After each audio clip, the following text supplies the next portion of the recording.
নমস্কার বন্ধুরা, আজকে দেখো আমি দুরকম আইটেম করে দেখাবো আপনাদের। এই যে এখানে আমি ভোলা মাছ নিয়েছি, এখানে চিকেন নিয়েছি, তা ভোলা মাছের ঝাল করব, চিকেন কষা করব। তা দেখুন,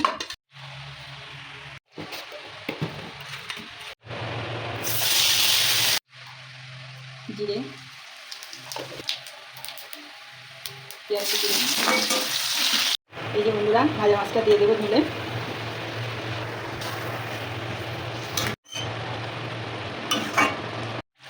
এই যে বন্ধুরা আমার ভোলা মাছের ঝালটা হয়ে গেছে, নামিয়ে নেব।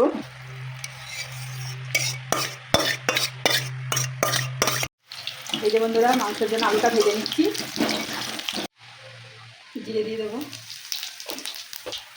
পেঁয়াজ কুচি দেবো, তেজপাতা দিয়ে দেবো।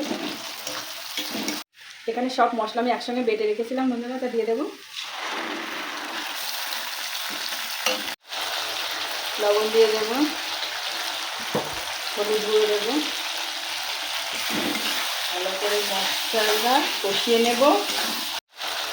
লবণ দিয়ে দেবো, হলুদ গুঁড়ো দেবো, ভালো করে মশলাটা কষিয়ে নেব। ধুয়ে রাখা চিকেনটা দিয়ে দেবো, ভেজে রাখা আলু দিয়ে দেবো।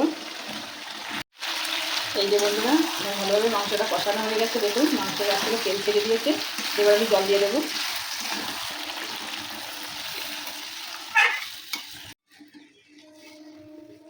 এই যে বন্ধুরা আমার চিকেন কষাটা হয়ে গেছে, তার আগে আমি একটু গরম মশলা ছড়িয়ে দেবো।